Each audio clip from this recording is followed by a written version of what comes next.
महाराष्ट्र प्रदूषण नियंत्रण महामंडळाचे अध्यक्ष सिद्धेश कदम यांनी मुंबई महापालिकेच्या वेगवेगळ्या प्रकल्पांचा घेतला आढावा।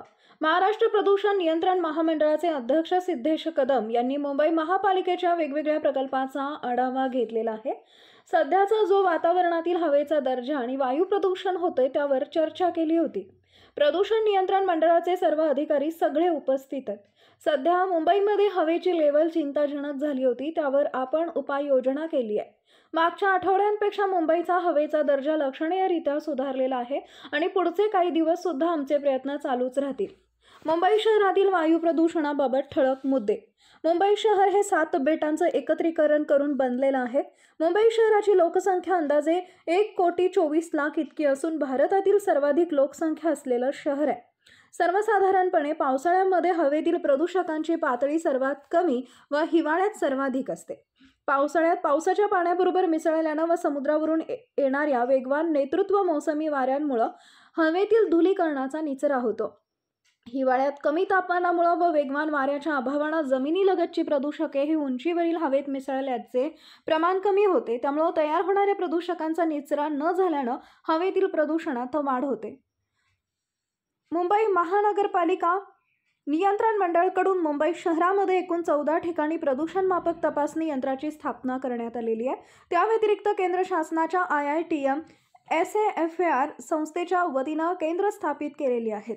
या केंद्रांमधून अद्ययावत माहिती एकत्र करून ती दररोज महाराष्ट्र प्रदूषण नियंत्रण मंडळाच्या तसेच केंद्रीय प्रदूषण नियंत्रण मंडळाच्या संकेतस्थळावर प्रसिद्ध करण्यात येते। मी सुरुवात करतो। नमस्कार।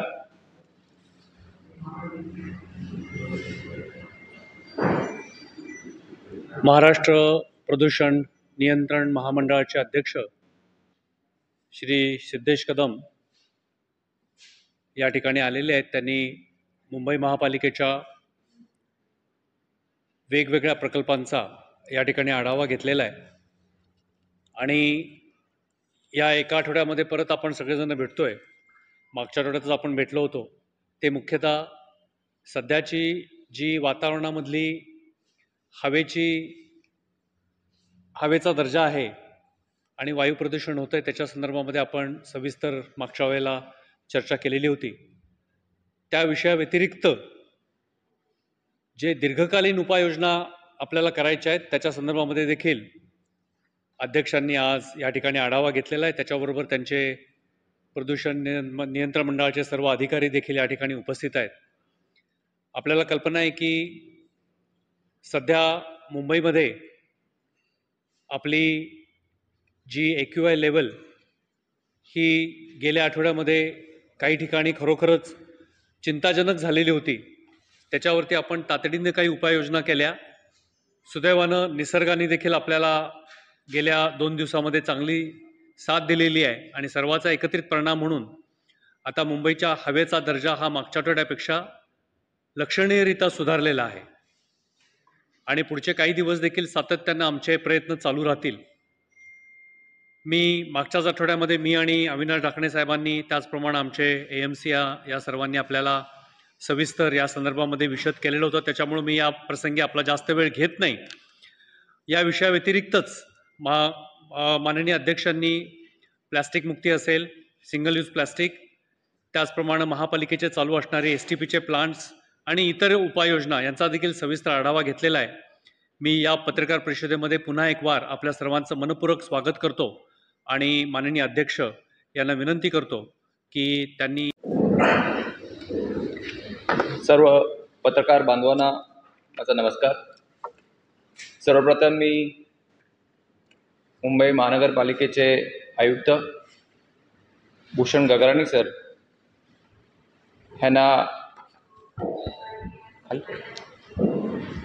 ह्यांना मी धन्यवाद व्यक्त करतो की आज खरोखरच मुंबईची परिस्थिती आणि मुंबईची पुढची वाटचाल ही चांगल्या एका सक्षम नेतृत्वाच्या हातात आहे, म्हणून मी त्यांचं अभिनंदन करतो। की आज फक्त एअर क्वालिटी संदर्भातच नाही तर मुंबईच्या अनेक जे प्रश्न आहेत त्याच्यावर आमची डिटेलमध्ये आज एक डिस्कशन झालं, डिटेलमध्ये प्रेझेंटेशन पाहिलं, तर नक्कीच काही त्याच्यामध्ये त्रुटी आहेत आणि लाँग टर्म पर्स्पेक्टिव्हने जर आपण पाहिलं तर बरेचशा उपाययोजना त्यांनी ऑलरेडी प्लॅन केलेल्या आहेत. तर जसं गगराणी सर म्हणाले की मागच्याच आठवड्यामध्ये जसं प्रेस कॉन्फरन्स घेऊन त्यांनी तात्पुरत्या उपाययोजना ज्या केलेल्या आणि त्याचं रिझल्ट आज आपल्याला दिसतंय. ते मागच्या आठवड्यात एअर क्वालिटी घसरली होती, तर आजच्या दिवशी एअर क्वालिटी लास्ट वीकपेक्षा बेटर आहे आणि ती दिवसांदिवस बेटर होत जाईल. पण नक्कीच त्याच्यामध्ये ज्या त्यांनी तात्पुरत्या उपाययोजना केल्या त्याचबरोबर आज नेचरचा सुद्धा मोठा त्याच्यामध्ये भाग आहे. त्याच अनुषंगाने आज आपल्याला सगळ्यांना कल्पना आहे की मुंबई ही डेव्हलप होत चालली, ही वाढत चालली. मुंबईमध्ये ज्या पद्धतीने डेव्हलपमेंटचं काम सुरू आहे, ते इन्फ्राचं काम असेल, रिअल एस्टेटचं असेल किंवा मग अनेक दुसऱ्या गोष्टीचं कामं असेल, तर त्या अनुषंगाने आपल्या इकडे एअर क्वालिटी ही मी मानतो की ही उत्तम आहे.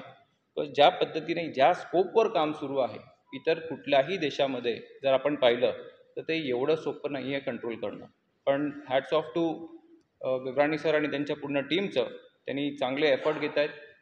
त्याच अनुषंगाने दुसरा एक मोठा प्रश्न आज आम्ही जो डिस्कस केला तो आहे आपलं सिवेज ट्रीटमेंट.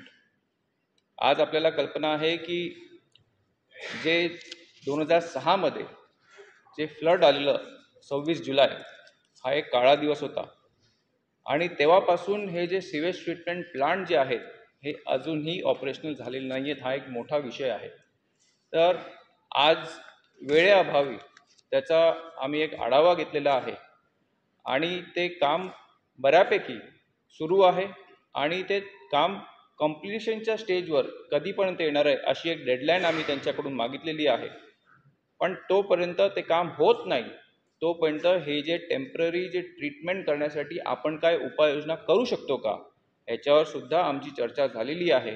तर त्यांच्याकडून आम्हाला अपेक्षित आहे की टेम्पररी सोल्युशन आपण काय करू शकतो हे त्यांच्याकडून आम्हाला एक सोल्युशन येणार आहे. आणि महत्त्वाचं म्हणजे जे 3 नद्या आहेत, मिठी, बोईसर आणि दहिसर ह्या ज्या 3 नद्या आहेत त्या नद्यांचं पुनर्जीवन कसं करायचं त्याचं सुद्धा आज आढावा घेतलेला आहे. तर त्याच्यामध्ये सुद्धा त्यांचं काम सुरू आहे. पण ते काम किती स्तरावर आलेलं आहे, कधी कम्प्लिशन डेट आहे त्याच्यासुद्धा आम्ही त्यांना अधिक माहिती मागितलेली आहे. फक्त माहिती मागण्यापुरतंच आम्ही थांबणार नाही. तर जर हे काम वेळेत पूर्ण झालं नाही तर मंडळाच्या स्तरावर सुद्धा आम्ही आमचे डायरेक्शन्स त्यांना देऊ आणि ते काम पूर्णतः कधी लवकर येईल त्याच्यावर आपण ते अंमलबजावणी करू.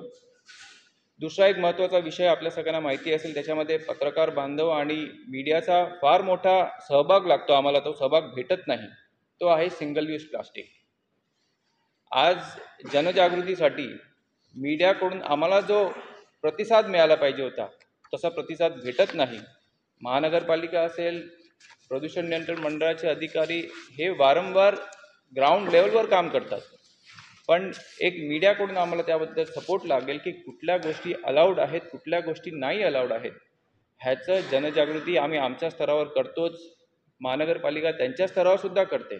पण आपण सुद्धा मीडिया म्हणून आपल्या स्तरावर सुद्धा त्या गोष्टी केल्या पाहिजेत. पण ते सोडून महानगरपालिकेने त्यांच्या स्तरावर अजून काय उपाययोजना करू शकतात की ज्या गोष्टी, ज्या सिंगल यूज प्लास्टिक जे आहेत, मग ते डिस्पोजेबल आयटम असेल किंवा मग कॅरी बॅग्स असो, ह्या कशा बंद होतील ह्याच्यावर सुद्धा उपाययोजना आज आम्ही इथे डिस्कशन केलेलं आहे. आणि चौथा आणि महत्त्वाचा मुद्दा जो आहे तो आहे देवनार डम्पिंग यार्डचा. आज आपल्याला कल्पना आहे की ती किती जुनी डम्पिंग यार्ड आहे. आज तिकडे जरी डम्पिंग बंद झाले असेल तर तिकडे करोडो टन आज तिकडे लेगसी वेस्ट आहे. तर तो लेगसी वेस्ट कसा ट्रीट करणार आहे, त्याचं काय त्यांनी प्लॅन केलेलं आहे, ह्याचाही प्लॅन महानगरपालिकेकडून आमच्याकडे येणार आहे.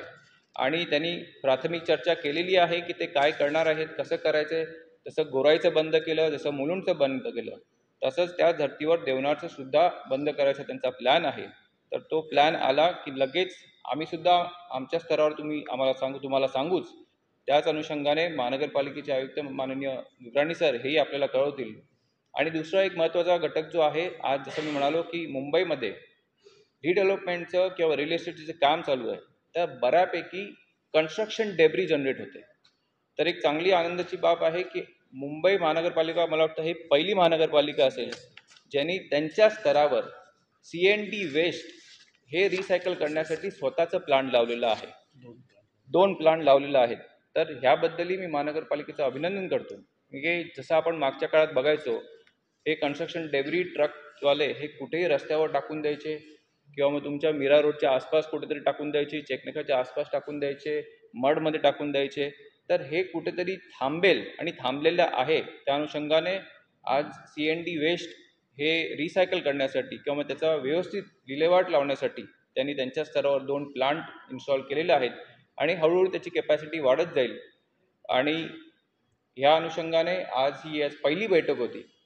ह्यापुढे आम्ही आणि आमची सगळी वारंवार आमचे इंटरॅक्शन चालू राहील.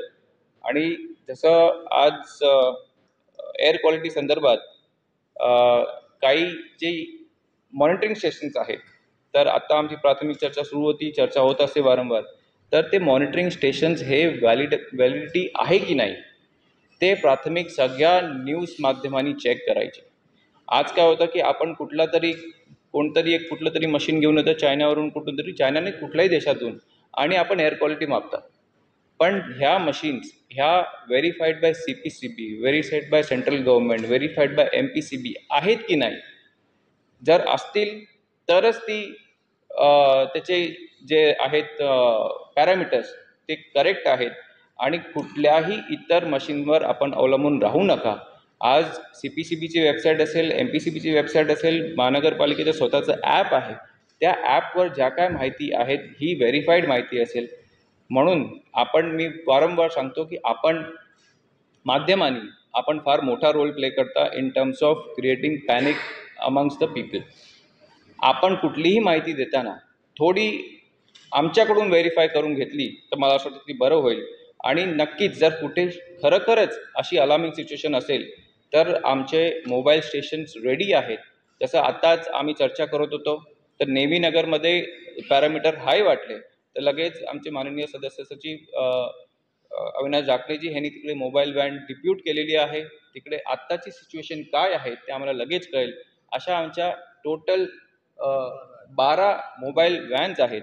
त्याच अनुषंगाने आम्ही महानगरपालिकेला सुद्धा रिक्वेस्ट केलेली आहे की तुम्ही तुमच्या स्तरावर सुद्धा ते मोबाईल व्हॅन प्रोक्युअर करा. या प्रत्येक ठिकाणी आपल्याला मॉनिटरिंग स्टेशन लावणं शक्य होत नाही. म्हणून त्या मोबाईल व्हॅन जर कुठे असतील तर लगेच त्या डिप्यूट करता येतील. म्हणून मला असं वाटतं की आज ही प्राथमिक पहिली बैठक आहे. अशा रेग्युलर बैठका होत राहतील, कारण की त्याच्यामध्ये इंटरॅक्शन होतं, नवीन आयडियाज येतात, कारण की आमच्या मंडळाचे बरेच एक्सपर्ट आहेत. त्याच अनुषंगाने महानगरपालिका यांचा संबंध हा लोकांशी डायरेक्ट संबंध येतो.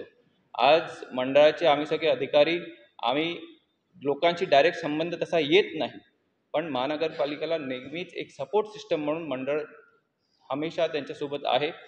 म्हणून पुन्हा एकदा मी आदरणीय दुर्राणी सर आणि अमितजी आणि त्यांच्या पूर्ण टीमना मी धन्यवाद देतो की आज त्यांनी आम्हाला वेळ दिला. आणि अशाच रीतीने सोबत काम करत राहिलो तर नक्कीच फक्त मुंबईच नाही तर पूर्ण महाराष्ट्रामध्येच एक नक्कीच मोठी महानगरपालिका आहेच, पण इन टर्म्स ऑफ एन्व्हायरमेंटसुद्धा त्यांनी एक पायनियर होतील अशी मी त्यांच्याकडून आशा करतो. आणि आपल्याला आता काही प्रश्न असतील तर आपण कृपया ते प्रश्न विचारावे. It's not just regard to coastal work, any government related works, be it MMRDA, be it coastal road, be it MSRDC, be it MHADA, everybody has to follow the norms which are required as per current situation. And as you rightly said, the notice was given to coastal road, notice was given to MMRDA also for a certain project, and we expect every government authority to do their job diligently, because when we give any permission, be it MMRDA, being coastal road, being exempted from the environment clearance, but still they have to follow certain rules and regulations which are required by any work being done. Plastic ban in Mumbai is big. If you see plastic is being honestly on ground.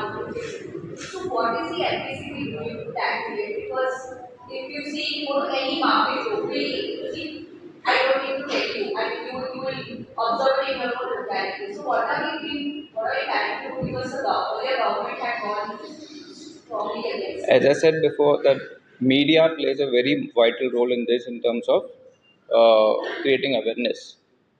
How much media is telling people not to use plastic in their own houses? We don't do that. Be it me, be it yourself, be it anybody. So it starts from our. That is why media plays a very vital role, giving the right message to the people that how hazardous the plastic is. Secondly, as I pointed out, that in terms of on-ground coordination with the general public, any corporation plays a vital role. We as MPCB are always a support system. The policy has been drafted. Now, along with the corporation, be it BMC or any other corporation throughout Maharashtra, MPCB are working hand to hand. So it's not that there is no activity happening on route, but yes. Also, we discussed one more point in terms of the fine which has been imposed on currently. Do we need to rethink on that fine? So currently the fine is 5,000 rupees.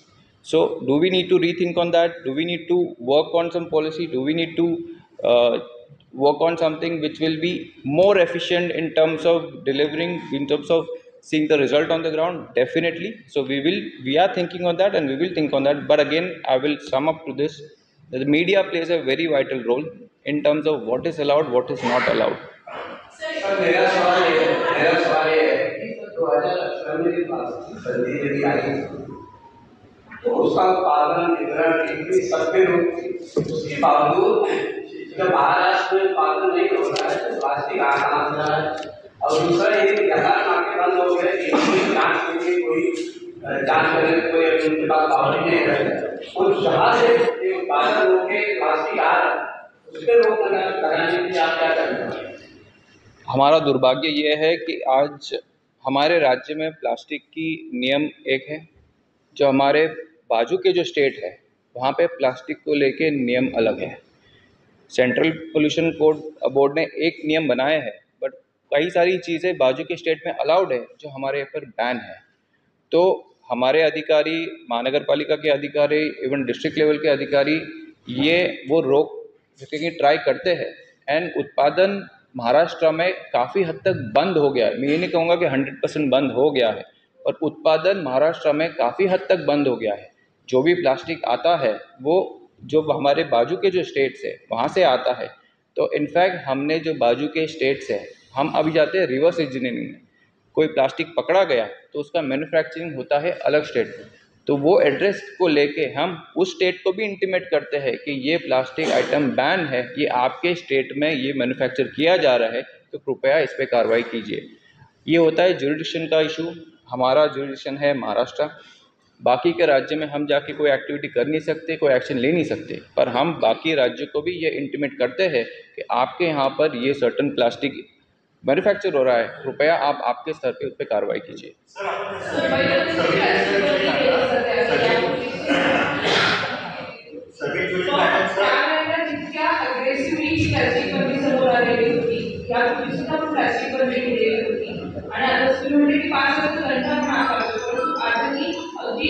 पालिकेच्या आजूबाजूच्या परिसरामध्ये सगळा शिकले जाते आणि तितकंसं लोकांमध्ये awareness नाही, मीडिया त्यांचं काम करतेच आहे, पण मुळात मुद्दा असा आहे की दंडात्मक कारवाई आणि आपुलीचा अनुभव याच्यामधला गॅप तुम्ही कसं फिल करता? मला वाटतं की पब्लिक अवेअरनेस हा एक फार मोठा घटक आहे याच्यामध्ये। जोपर्यंत आपल्याला आपण स्वतःहून ते बंद करत नाही तोपर्यंत ह्याचा रिझल्ट येणार नाही। जसं आपण म्हणाला की 2018 मध्ये जेव्हा ही बंदी झाली तेव्हा त्याचं public awareness was a big factor, आणि जे ॲग्रेसिव्हली जे ॲक्शन घेण्यात आली तर त्याच धर्तीवर म्हणून आज एक महत्त्वाचा मुद्दा हा सिंगल यूज प्लास्टिक होता। मग त्याच्यामध्ये रेस्टॉरंट्स असू द्या किंवा मग फेरीवाले असू द्या, ह्यांच्यावर ह्यापुढे स्ट्रिक्ट ॲक्शन होईल, म्हणून आपल्या माध्यमातून त्यांना हे माहिती जाणं फार गरजेचं आहे की कृपया करून ह्या सगळ्या गोष्टी आपण बंद कराव्या। आणि कोणी जर असं सांगितलं की आम्हाला माहिती नाही आहे, आम्हाला अवेलेबल आहे म्हणून आम्ही यूज करतोय, तर ते चालून घेणार नाही।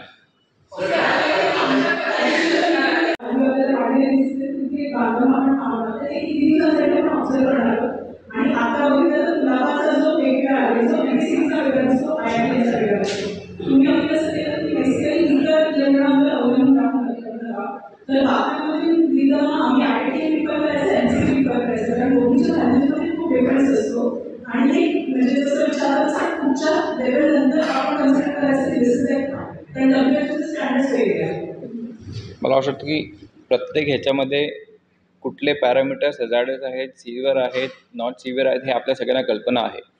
आणि कुठल्या टेक्नॉलॉजीवर रिफर करायचं तर मला असं वाटतं की जे MPCB आहेत, CPCB आहे आणि महानगरपालिका आहे, ह्यांच्या पोर्टलवर जे आपल्याला पॅरामीटर्स दिसतील आपण त्यांच्यावर अवलंबून करा.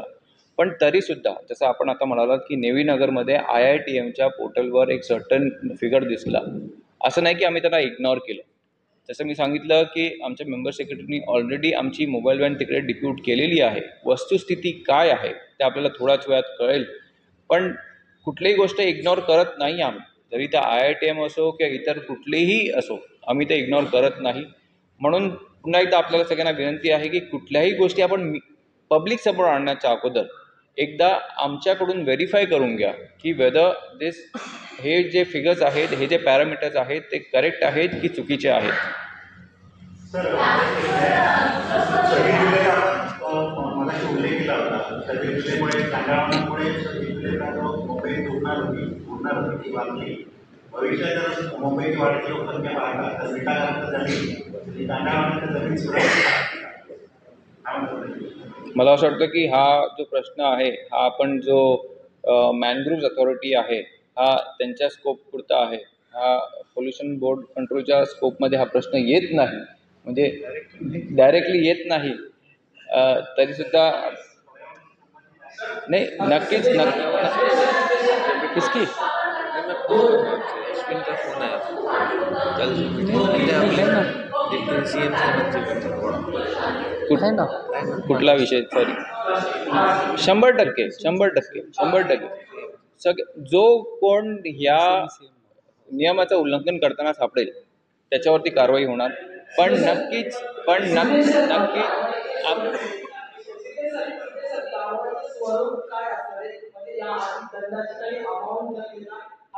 हे नियम 2018 मध्येच नियम सेट केलेले आहेत. त्याच नियमाचं अंमलबजावणी करण्याचे स्ट्रिक्ट आदेश हे महानगरपालिका फक्त मुंबईच नाही इतर सगळ्या महानगरपालिकांना दिलेले आहेत, वारंवार दिलेले आहेत.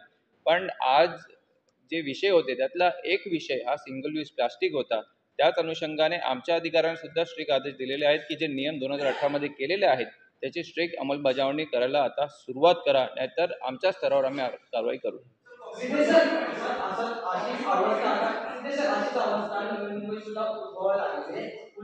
श्वसनाच्या आजार जास्त प्रमाणात लहान मुलांमध्ये समोर येताना पाहायला मिळतं. त्यामुळे तिथेही काही अशा प्रक्रिया राबवल्या जातात का? आणि तिथे लहान मुलांना नक्कीच सगळीकडेच पूर्ण महाराष्ट्रामध्ये जिथे जिथे AQI वाढलेलं दिसतंय त्या स्तरावर टेम्पररी जे सोल्युशन म्हणतो आपण त्या घेण्यात आलेल्या आहेत. जसं मी म्हणालो की आम्ही फक्त कोस्टल रोड नाही तर इतर कुठल्याही एजन्सी असतील त्यांच्यावर कारवाई केलेली आहेत, मग ते प्रायव्हेट असो किंवा मग शासनाच्या कुठल्याही गव्हर्नमेंट बॉडी असो. एक पब्लिक के ऊपर अभी भी फाइन गिर सकती है. कितना फाइन गिर सकता है वो ऑलरेडी 2018 की पॉलिसी में है. सब असं कसं नाही आहे मॅम, आय नो 5 कारवाई झालेली आहेत, कारवाई होत आहेत. तर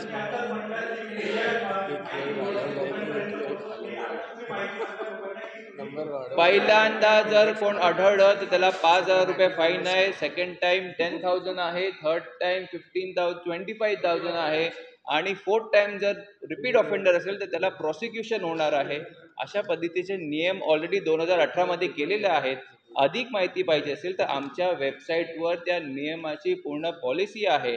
आपलं कर्तव्य आहे की आपण व्यवस्थित स्टडी करा आणि मला असं वाटतं की ह्या प्रश्नांची उत्तरं मी देण्यापेक्षा आपण जर स्टडी केलं, आपण मला वाटतं की मीडियाचा रोल आहे तर मीडियाचा एवढा पण रोल असला पाहिजे की आपण आपल्या स्तरावर सुद्धा काही स्टडी केलं पाहिजे. मला असं वाटतं की आता आपण सगळे प्रश्न बऱ्यापैकी कव्हर केलेले आहेत. आपण वारंवार भेटत राहू, सिंगल यूज प्लास्टिक संदर्भात आपण कारवाई करू आणि जशी जशी कारवाई होत राहील तसे आपल्याला आम्ही इंटिमेट करत जाऊ. आम्ही आपल्याला लोकेशन सकट आपल्याला ती माहिती देत जाऊ आणि जॉईंटली कारवाई महानगरपालिका, मुंबई पोलीस आणि MPCB ह्या तिघांनी जॉईंटली ही कारवाई मागे सुद्धा केलेली आहे, आत्ताही सुरू आहे आणि फ्युचरमध्ये सुद्धा सुरू राहणार आहे. धन्यवाद. आपण 2 ठिकाणचे कन्स्ट्रक्शन्स पूर्णपणे बंद केले होते आणि हे भायखळा आणि बोरिवली ईस्ट या भागातले या भागामध्ये जे आपण कन्स्ट्रक्शन बंद केले होते हे फक्त खाजगी विकासकाचे कन्स्ट्रक्शन नव्हते, तर ते महापालिकेचे देखील होते आणि बाकी शासकीय यंत्रणांचे देखील होते. त्याच्यामुळं कुठल्याही पद्धतीचं आपण त्याच्यामध्ये भेदभाव केला नाही, कारण उडणाऱ्या धुळीला हे कुठल्या प्रोजेक्टमधनं उडतंय हे लोकांना काय त्याच्याशी घेणं देणं असत नाही. ती धूळ आहे, ती धूळ आहे, शेवटी डस्ट आहे. त्याच्यामुळं सगळे प्रकल्प बंद केले होते. आणि आता गेल्या 2 दिवसामध्ये आम्ही त्याचा काळजीपूर्वक तपासणी करतोय.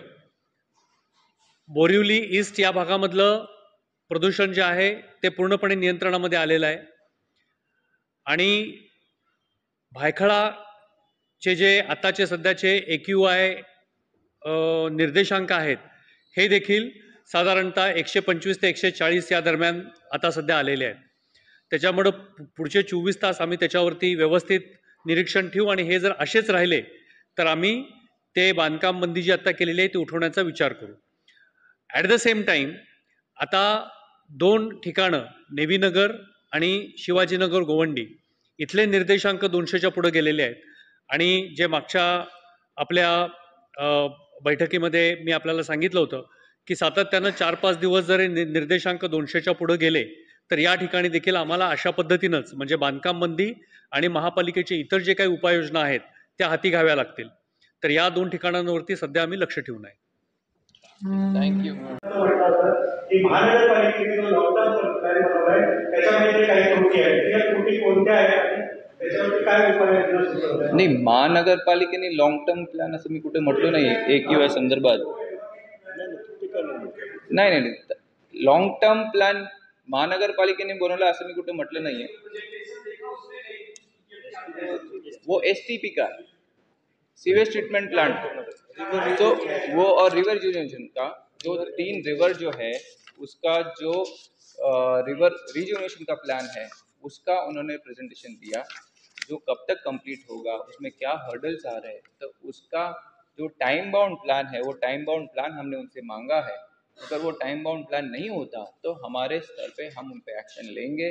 सेम चीज़ STP का है. STP का उनके टाइम बाउंड प्लान में समझो 2027 है, 2026 है, 2028 है. तब तक रुकना चाहिए नहीं चाहिए, हमारे हिसाब से तब तक रुकना नहीं चाहिए. तो 2027 हो 28 हो तब तक कुछ टेम्पररी सोल्यूशन हम कुछ कर सकते हैं क्या, वैसा एक प्लान हमने BMC से मांगा है. तो वो प्लान जैसे ही आता है वो एप्लीकेबल है कि नहीं, वो इम्प्लीमेंटेशन कर सकते हैं कि नहीं, उस पर हम चर्चा करके, क्योंकि आज 2006 से आज 2025 और 2-3 साल रुकना है क्या, या फिर 3 साल के लिए कुछ टेम्पररी सोल्यूशन कर सकते हैं in terms of sewage treatment. वो एक प्लान हमने उनसे मांगा है. वापस एक बार सारे मीडिया बांधव भगिनी का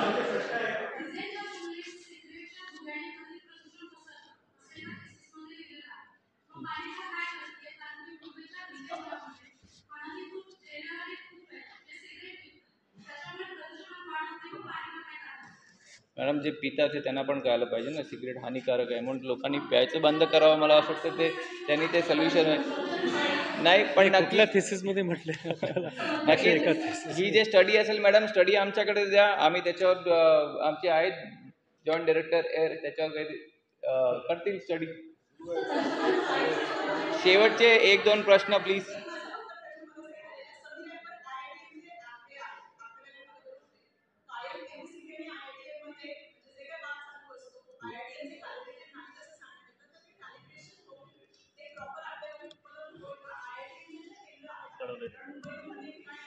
आम्ही आजच लेखी स्वरूपात त्यांना कळवलेलं आहे की तुमचे जे केंद्र आहेत त्यांना व्यवस्थित कॅलिबर करा. त्यांची जी अवस्था आहे ती ॲज पर CPCB गाईडलाईन्सप्रमाणे नाही आहेत, तर ते तुम्ही त्या गाईडलाईन्सप्रमाणे तुमचे जे सेंटर्स आहेत त्याप्रमाणे करा. ऑलरेडी आम्ही त्यांना आजच लेखी स्वरूपात कळवलं आहे. म्हणजे हा जो कन्फ्युजन आहे हा कन्फ्युजन कुठेतरी दूर होईल असं मला वाटतं. monitoring devices Do we check if all the construction sites actually maintain that? And since you mentioned about the quality of air monitoring systems that have to be checked, whether they are from China or from other countries. I believe Are we Mumbai Corporation is well equipped to monitor those equipments, and they are constantly monitoring those equipments. Wherever they feel that parameters are not been followed, stringent action has been already taken by corporation, and in future also, if anyone who is not following these parameters or not following these regulations, stringent action will be taken by the corporation and by the MPCB board. Thank you very much. Thank you.